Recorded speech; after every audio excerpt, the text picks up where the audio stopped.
الرحیم الحمد للہ رب العالمین والصلاة والسلام علی سیدنا محمد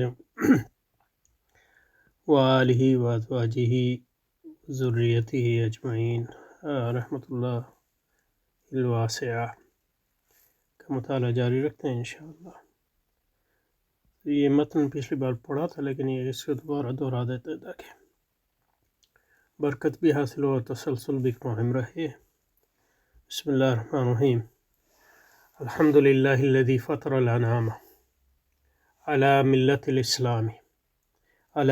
الاسلام والاہتداء وجبلهم على الملة الحنیفیة السمحة السهلة البیداء ثم انہم غشیہم الجہل وبکوا اسفل السافلین وادرکہم الشقاء فرحمہم ولطف بہم وبعث إليهم الأنبياء ليخرج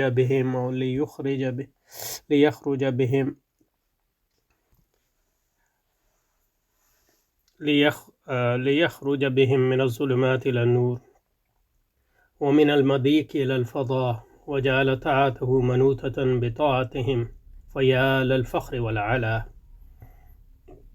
ثم وفق من أتباعهم لتحمل علومهم وفهم أسرار شرائعهم من شاء، فأصبحوا بنعمة الله حائزين لأسرارهم فائزين بأنوارهم وناهيك به من عليا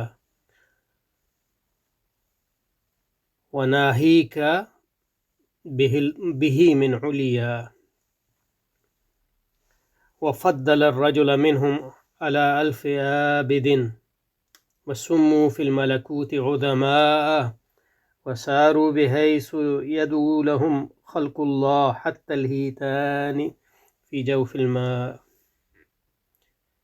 فصل اللهم وسلم عليهم وعلى ورثتهم ما دامت الأرض والسماء، وخص من بينهم سيدنا ومولانا محمد المؤيد بالآيات الواضحات الغراء، من بينهم سيدنا محمدا المؤيد بالآيات الواضحة الغراء بأفضل الصلوات وأكرم التحيات وأسفل استفاء وأمطر على آله وأصحابه شآبيب رضوانك وجازهم أحسن الجزاء یا رب العالمین آمین۔ یہاں پہ رکے تھے، تشریح جو ہے وہ اس خطبے کے مختلف الفاظ کے معنی پہلے بیان فرمائے اور پھر اب تشریح کر رہے ہیں۔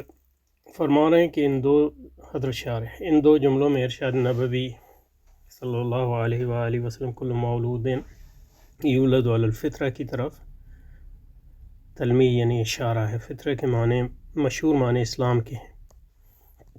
فطرہ یعنی فطرت، کہہ رہے ہیں کہ فطرت کے معنی ہیں اسلام،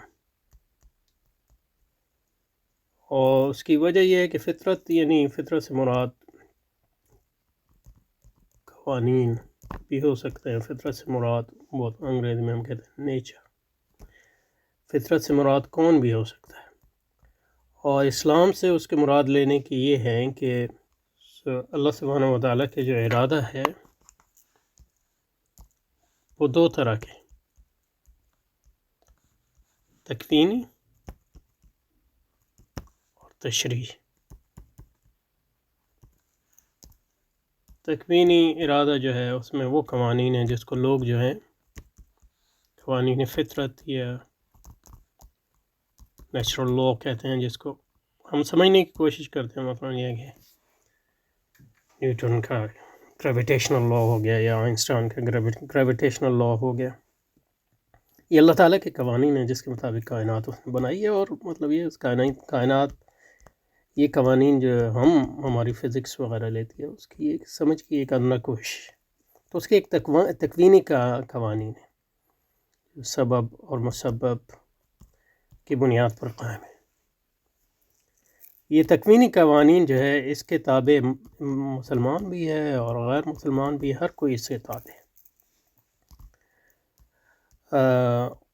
دوسرا جو ہے اس کے تشریعی قوانین، یہ اللہ کا ارادہ ہے جس میں اللہ نے اختیار دیا انسان کو، چاہے تو ان کو قبول کرے چاہے تو رد کرے، لیکن قبول کرنے والوں کو کہا ہے کہ میں سعادت ابدی دوں گا، اور جو رد کریں گے ان کو شقاوت ابدی اور جہنم۔ اور اپنے انبیاء کے ذریعے اپنا یہ ارادہ جو آپ نازل کیا،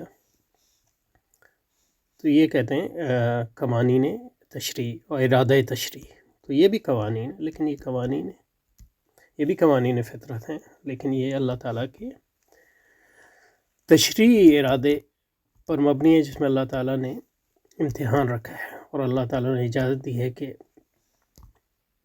لوگ چاہیں تو اس کو قبول کر لیں اور چاہے نہ قبول کریں اس زندگی میں، اور اس کے بعد جزا و سزا اسی بنیاد پہ ہوگی۔ تو جو اللہ تعالیٰ کا ارادہ تشریعی ہے اسی کا نام اسلام ہے۔ تو اس لحاظ سے مطلب یہ ہے کہ وہ فطری قوانین، وہ فطرت جو اس کے ارادہ تشریعی مظہر ہے، اس سے مراد اسلام ہے، اسی پر ہر آدمی پیدا ہوتا ہے۔ تو دو فطرتوں پہ پیدا ہوتا ہے بچہ، ایک تو ارادہ تکوینی کے مطابق پیدا ہوتا ہے، وہ تو ہر کوئی، اور ارادہ تشریعی کے مطابق بھی کام ہوتا ہے جب تک وہ سن تمیز کو نہیں پہنچ جاتا۔ سن تمیز کے بعد جو ہے پھر اس کو وہ اختیار ہے کہ وہ تشریعی ارادے کو رد کرے یا قبول کرے، اور اسی کے مطابق جزا و سزا ہوگی۔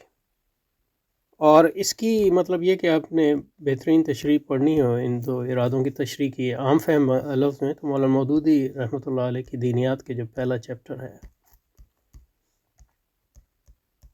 دینیات، اس کا سب سے بہترین جو مجھے اردو میں عام فہم سطح پر، کہ مولانا مودودی بھی مطلب شاہ اللہ کے بڑے متبعین میں سے ہیں اس زمانے میں، گو کہ شاہ صاحب کا نام زیادہ نہیں لیتے جب تشریح کر رہے ہوتے ہیں، لیکن یہ کہ وہیں سے آیا اس فرق، تو اس کو دیکھ سکتے ہیں آپ۔ تو فرما رہے ہیں ان دونوں جملوں میں ارشاد نبی کل مولود یولد علی الفطرہ کی طرف اشارہ ہے۔ فطرت کے معنی مشہور معنی اسلام کے ہیں۔ اشہر الاقوال، مشہور قول اس میں یہ ہے، ان المراد بالفطرت الاسلام۔ قال ابن عبد البر، ابن عبد البر جو بہت بڑے محدثین میں سے ہیں اور ائمہ میں سے ہیں، اور مالکی فقہ کے اساتین میں سے ہیں، جس کو ابن عبد البر کو جو ہے مطلب یہ تعارف کے محتاج نہیں، المراد بالفطرت الاسلام۔ قال ابن عبد البر وهو المعروف عند عامة السلف، یعنی مطلب مشہور ابن عبد البر کہتے ہیں کہ مشہور جو اقوال ہیں، مشہور قول یہی ہے کہ فطرت سے مراد یہاں اسلام ہے، یا اللہ تعالیٰ کے تشریعی قوانین ہیں، تکوینی، یعنی یہ فتح الباری میں نقل کیا ہے ان سے حافظ ابن حجر نے، یعنی ہر انسان دین اسلام پر پیدا ہوتا ہے، کوئی بچہ کسی باطل دین پر پیدا نہ، پھر ماحول یعنی جن کے ہاتھوں میں بچہ پلتا پڑتا ہے اس کو بگاڑ دیتا ہے۔ اس کی تفصیل یہ ہے کہ ہماری یہ دنیا عالم اجساد ہے۔ انسان اس دنیا میں نیا پیدا نہیں ہوتا، بلکہ تمام سال پہلے عالم ارواح میں پیدا ہو چکے ہیں، وہاں سے مقرر وقت پر اس عالم میں منتقل ہوتے ہیں، عالم ارواح سے عالم اجسام میں۔ سورۃ الاعراف آیت 172 میں اور اس کی تفسیر میں جو احادیث شریفہ وارد ہوئی ہیں، ان میں عالم ارواح کے اس واقعے کا مفصل تذکرہ موجود ہے کہ تخلیق آدم کے بعد ان کی ساری ذریت چھوٹی چھوٹی چیونٹیوں کی شکل میں وجود پذیر ہوئے، ان کو اللہ تعالیٰ نے اپنی معرفت کا درس دیا۔ اب ظاہر ہے چیونٹیوں کی مثال تو یہ مطلب یہ کہ یہ صرف سمجھنے کے لیے، کیونکہ عالم دو طرح کے عالم ہیں، اور یہ اہم قاعدہ ہے، دو طرح کے عالم ہیں، عالم شہادت، یہ عالم جو ہمارے یعنی مشاہدے میں آ سکتا ہے، اور اس میں مطلب یہ ہے کہ اٹامک اور سب اٹامک لیول سب شامل ہیں عالم مشاہدہ میں، اور ایک ہے عالم غیب، اس میں وہ ساری چیزیں شامل ہیں جو ہمارے مشاہدے سے بالا ہیں، ہماری اس زندگی میں کم از کم، یا کم از کم زیادہ تر لوگوں کے لیے وہ. تو ان عالم تو جنت، دوزخ اور جو تخلیق سے پہلے تخلیق، عالم ارواح، یہ سارے عالم غیب میں. تو اس کا مطلب یہ ہے کہ اس کا تخیل ہم نہیں کر سکتے ہیں. تو ہماری زبان تو استعمال ہو رہی ہے، لیکن اس کے جو معنی ہیں وہ صرف انڈیکیشن ہے، اشارہ ہے اس عالم میں حقیقت.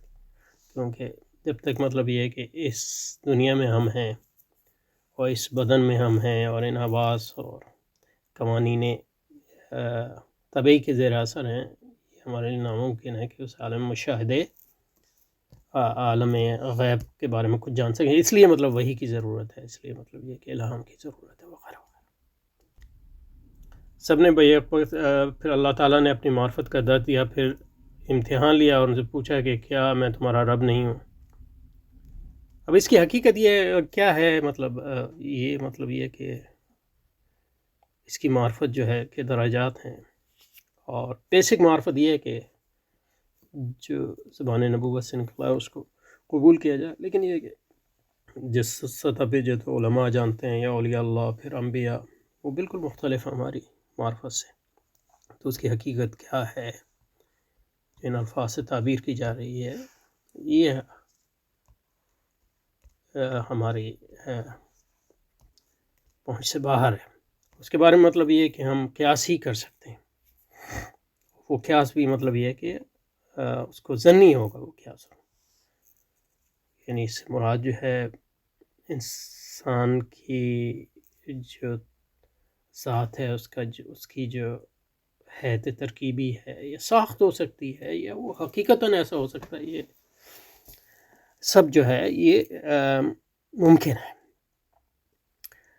بہرحال سب نے بیک وقت زبان اقرار کیا، کیوں نہیں، یعنی آپ ہمارے رب ہیں. غرض عہد الست میں، یعنی اب جو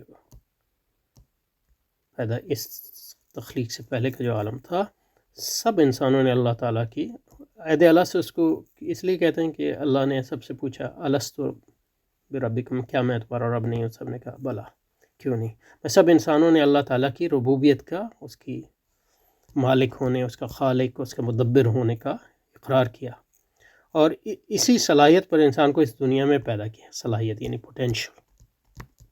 تو انسان کی طبع میں، اس کی تخلیق میں، اس کی حیات ترکیبی میں یہ حقیقت جو ہے رکھی گئی. اب کس طرح رکھی گئی ہے، ہمارے یعنی خیال سے باہر ہے. اس لیے نبوت اور وحی نے ہمیں بیان کیا اس کو ماننا، اپنی حقیقت، اپنے علم کے فہم کے مطابق اس کو ماننا جو ہے لازم. مگر دنیا کے آنے کے بعد بہت سے لوگوں کو ماحول نے بگاڑ دیا. اور ماحول سے مراد جو ہے انسانی ماحول بھی ہے، لیکن اس میں مطلب یہ ہے کہ ہماری جو طبعی اور نفسانی خواہشات بھی اس کے راہ میں آڑ بنتی ہیں، اور ہمارے گناہ بھی آڑ بنتے ہیں اس حقیقت کو صحیح طور پہ پہچاننے کے لیے. مگر دنیا میں آنے کے بعد بہت سے لوگوں کو ماحول نے بگاڑ دیا، اور وہ اپنی فطرت میں کی صلاحیت کو برباد کر دیتے ہیں. اللہ کی معرفت سے اس درجہ جاہل ہو جاتے ہیں کہ جانوروں کو جس درجے کی معرفت حاصل ہے اتنی بھی ان کے پاس نہیں، کیونکہ جانوروں کو جو ہے جو معرفت ہے وہ جبلی سطح پہ ہے، وہ بھی یعنی اس سے بھی نیچے. اس وقت ان کو بدبختی آ پکڑتی ہے، اور وہ اسفل و سالم یعنی نچلے درجوں تک پہنچ جاتے ہیں فہم اور رسالت کے. قرض ان دونوں جملوں میں اللہ تعالیٰ کہ اس عظیم الشان انعام پر ان کی حمد و ستائش کی گئی کہ انہوں نے مکلف مخلوقات کو، مکلف کا مطلب یعنی جن کو جزا و سزا، جن کو اختیار دیا ہے، یعنی جو اللہ کے ارادہ تشریع کے مخاطب ہیں، یعنی جن اور انس پر یہ عظیم احسان فرمایا کہ ان کو دنیا میں بھیجنے سے پہلے ہی اپنی پہچان کرائی اور درس معرفت دے کر ان کو ہدایت کا سامان کیا. فللہ الحمد والمنہ. اچھا جی، تو یہاں رکتے ہیں انشاءاللہ.